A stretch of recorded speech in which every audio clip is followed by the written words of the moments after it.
Hey guys, welcome back to another Destiny 2 PvE build guide, and today I'm doing something a little bit different and bringing you a Void build. Now the one thing I always saw in the comments of my previous two builds, which were an Arc build around Thunder Crash and a Solar build around Phoenix Cradle, Sun Warrior, that whole thing, is why no Void build? And in truth, specifically for Season 13, there wasn't a reason to rock a Void build. Any mods that you used with Voids were simply outclassed by other ones you would use with Solar or Arc. Any kind of super that you would use was arguably ineffective because Thunder Crash was just absolutely unmatched in terms of raw damage, and Solar builds were incredibly good at ad clear and keeping you alive. So besides the occasional bubble for boss damage, there really wasn't anything you could truly do better than those two abilities and those two playstyles with Void. With that being said, in Season 14, Season of the Splicer, new artifact mods have skyrocketed Void builds, specifically with Titan, to a top tier level. And so before we get into anything in this video, make sure that you have this one mod. Warmind's Decree, which is in the last slot of the seasonal artifact, is the #1 mod for any build. Whether you copy this build exactly how I have it or play with it to fit your own playstyle, this mod is a must because it grants Void Splash Final Kills the ability to spawn Warmind cells, something that was exclusive to a Solar Warmind cell build playstyle basically up until this point. This opens up incredible options for PvE in terms of boss damage, ad clear, general quality of life, survivability, everything. Everything that was so good about Solar Warmind cell builds is now applicable to Void-based subclasses and playstyles, and it's something that I am absolutely thrilled for because I feel that Void builds, specifically on Titan, haven't really had a good place for a while outside of just the usual bubble for boss damage, and that would be it. Let's break down our build. Again, the primary mod we're using is Warmind's Decree, found in the seasonal artifact, and I am personally using Middle Tree Sentinel, Code of the Commander, and this is mainly for the perk Tactical Strike, and combining that with Controlled Demolition and Resupply.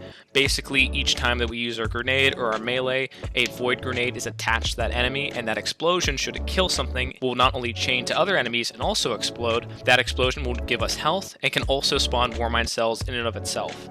Much like using our grenade, our melee, or our super with a solar-based class with my Solar Warmind cell build that I brought to you about a month ago. But I will say you can use this with absolutely any Titan tree in Sentinel. I personally just prefer Middle Tree, but you can totally rock Bubble with this and achieve a similar effect. Moving on to the armor mods. The first one that I personally recommend is Global Reach. Global Reach is more of a quality of life rather than a necessity. Something like Warmind's Decree is much more important than this, so if you're running a little low on space and you want to try to mix up a little bit, I would say this is the first to go. All it does is simply extend the reach and effect of our Warmind cells. Now, as a quick rule of thumb, and why I believe this is more important than any Solar build especially, is that our Warmind cell build for Void classes revolves around keeping Warmind cells present as long as we can. We're not exploding them like we would with a Solar build, we're not picking them up and interacting them like we would with an Arc build, we're just leaving them there and occasionally dealing damage to proc other effects. So having this Global Reach mod on there enables you to reach further with those effects and doesn't require you to spawn as many different Warmind cells to achieve the same area of influence. Moving on to our first actual Warmind cell effect then, is Cellular Suppression. Now I personally believe this is one of the best Warmind cell mods in the game, but unfortunately up to this point there wasn't really a good place for it. Void Warmind cell builds were really struggling to actually spawn Warmind cells, as you were restricted to using Ikilos or 7 Seraph weapons in order to spawn them only, and on top of that, unlike with other mods that actually chain them through the use of Warmind cells, Cellular Suppression relies on you just occasionally shooting a Warmind cell to release that burst of suppressing energy. Solar builds, when you exploded Warmind cells, they would explode, possibly generate even more, and Arc builds often chained well into stuff like would charge with light, so there was a benefit to getting rid of that Warmind cell. With this, you really just want to leave it sit there, and it really made it hard to chain anything and get a lot of momentum going in PvE. But again, that's changed with this season, and with our most important mod, Warmind's Decree. So briefly jumping to that, Warmind's Decree again is in the seasonal artifact, gives Void Splash Final Kills the ability to spawn Warmind cells. The next one I'm also using is Warmind's Longevity, and all this does is another quality of life, much like Global Reach, enabling our Warmind cells to last longer. And again, our whole goal is to leave Warmind cells just lying there on the ground as long as we can to get the most effects from them as we can. Another quality of life, but if you feel that you're a little short and want to kind of play with mods a little bit, feel free to actually swap this out for something else. And our final mod, Power of Rasputin, and this also plays in effect with cellular suppression, where simply leaving that Warmind cell is going to give you a huge benefit.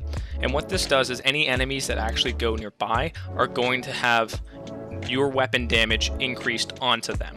And this applies to any enemy type, this applies to any weapon that you're using, so there's no restrictions like you would with the Charge with Light mod, where it's either only good for 1 kill, or it's only good for a certain weapon type for X many kills.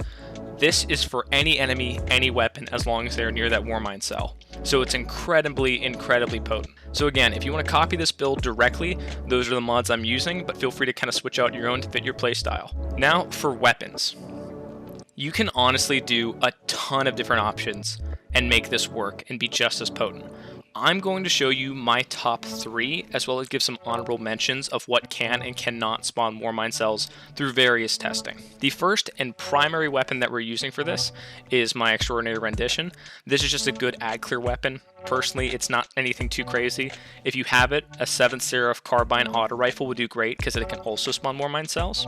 But for the energy weapon, I'm actually using the Deafening Whisper from Season of the Hunt. For those that don't know, this is a void waveframe grenade launcher and can actually spawn Warmind cells. And I will say, being a waveframe, it's a little bit tricky to actually get used to. It's not as good as something like Salvage or Salvo, which is very good at ad clear and very easy to use. You have to kind of plan out where each and every shot is going, as well as the terrain and how that shot will actually extend once it's actually shot out. And it kind of brings a little intricacy into each shot. So it's not something I would truly recommend, but again, that's not the purpose of this weapon build. The main weapon we're going to be focusing on is Deathbringer, specifically with its new catalyst. Deathbringer with its new catalyst is absolutely insane, because it cuts the needed distance to reach maximum damage by half. So effectively, when you combine this with other seasonal mods, such as Rocket Launcher Scavenger, such as Rocket Launcher Loader, as well as Blast Radius even, these are all mods that highly benefit Deathbringer, its damage, its reload speed, and therefore DPS. On top of this, the Void Explosions from Deathbringer can spawn Warmind cells, and the one thing I have noticed is that given there's multiple explosions, it can actually trigger the effects of cellular suppression while still spawning Warmind cells. And again, if you use a lot of different rocket mods like I have with double reserves, double finders, scavengers, and loaders, your overall influence with this weapon and potency goes through the roof. This is by far my favorite Void build, and something I run a lot more in the game now that Void builds are much more viable in terms of just overall potency in PvE. My second pick is actually Graviton Lance. For those who don't remember the dark ages of Destiny 2 Year 1, Trials of the Nine, this was incredibly potent, and honestly, I haven't touched it since then. But through messing around, doing a little experimenting, seeing what could actually spawn Warmind cells, this is actually kind of crazy, and you'll see in the background gameplay what I mean. Due to the perk Cosmology as well as Black Hole, getting kills with this weapon at basically any range is incredibly easy. Plus, whenever you do get a kill, there's a Void Explosion that spawns Void Orb Seekers that can then attack other enemies, explode those, and then that chains. This can also spawn Warmind cells, and much like Deathbringer, these tiny explosions can also trigger the effects of our Warmind cell, specifically cellular suppression, while still maintaining that Warmind cell being there. So you're getting a weapon bonus damage as well as the cellular suppression effect on enemies as this continuously chains. As I'm sure you can see in the footage in the background, there are times when I'm not even shooting the gun, and it's still getting kills well after I've stopped firing. And so the biggest thing is focusing how can we play around the weak points of Graviton Lance with this weapon combo. I personally recommend any kind of shotgun. I have a pretty decent heritage with reconstruction, recombination, just really good at overall boss damage or high health targets at close range, because again, Graviton really excels at those mid to long ranges. I'm also going to be accompanying that with Tomorrow's Answer. Again, rocket launchers are very strong in PvE right now, and I just think that this is a great choice as it can also spawn Warmind cells and still does a good amount of damage with something like Cluster Bomb. For our last weapon combination, I'm going to use something that a lot of people might not be expecting, and that's Telesto. If you know anything about Destiny 2, This is a weapon that is always breaking the game, and only very recently I actually had trouble with some of the seasonal mods, specifically with Energy Accelerant, as it was working with Telesto. But even after that has been fixed, Telesto is still a very good choice for this. Its Void Explosions can spawn Warmind cells. It's really good at ad clear and locking down areas, and you don't even have to hit an enemy to use it. You can just spray it against a wall or on the floor or in a hallway that they're going to be coming down, and it does overall good damage. For my personal choice, I would again pair any real primary with it. I end up just using my Extraordinary Rendition, but again, if you want to use something like a 7th Seraph Officer Revolver or a 7th Seraph Auto Rifle, both of those do really well at spawning Warmind cells and are a good PvE pick with some decent rolls. As for the heavy weapon, I would personally recommend the Threaded Needle Linear Fusion Rifle. For those that are unaware, Linear Fusion Rifles got a 15% precision damage increase this season, as well as a reserve buff. Mine comes with Vorpal Weapon as well as auto-loading holster, making this a great option for boss damage. And if you can hit a crit on a boss, such as with a Hydra or with a Servitor, something that has a really easy crit spot to hit, this is actually an insane DPS combination and really helps make up for that shorter ranges you're going to be using with Telesto in your primary. Overall though, you can use any different weapon types. Just a brief list for those that are wondering for what can actually spawn Warmind cells versus what can't. Here are some honorable mentions that I actually found through testing. So after Graviton Lance, Deathbringer, and Telesto, the first thing I tested was Fighting Lion. Fighting Lion can actually spawn Warmind cells, but it's not really the best choice for PvE, as it's a grenade launcher that doesn't really have any additional effects outside of Chimera if you have the Catalyst, which is decent, but I feel that a lot of weapons can do what Fighting Lion accomplishes much better and without the hassle. The next one is Black Talon. For those of you who like swords, this is where you're going to want to pay attention. So Black Talon is going to take up your exotic slot. And in terms of overall damage, it's not going to outcompete something like Lament is, or something like Crown Splitter now, which I'll actually address in a minute. And the light attack can't spawn Warmind cells, but the heavy attack can. So if you find yourself a fan of Black Talon or just like using the weapon overall, give this a try. It's actually not too bad. The next one is Ruinous Effigy, which is currently breaking the game because Energy Accelerant, like I just mentioned, actually works with it. And it doesn't work with the light attack or the actual beam of Ruinous Effigy, but that heavy slam that you can do with that orbit spawns gets essentially double damage from it. Combine this with the fact that it can also spawn Warmind cells, and that orb that you pick up can also be picked up by your teammates, as well as the blocking effect that you can do with it. It's a pretty versatile pick, and something I recommend. The last one is Crown Splitter. Now, you can actually look up a few videos. I believe this really started making some traction earlier today. And what Crown Splitter can do is the heavy slam combined with Energy Accelerant does double damage. And I believe the heavy slam can also spawn Warmind cells. But again, these are just a few recommendations I also have.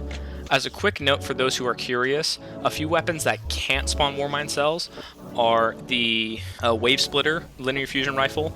Despite it being a void-based projectile, cannot spawn Warmind cells. Le Monarch, the poison effect after getting a critical kill, cannot spawn Warmind cells. And a few other weapons as well you might not expect. As a general rule of thumb, if it's a rocket launcher or a grenade launcher and it does void-based damage, you can pretty much guarantee that it will spawn Warmind cells.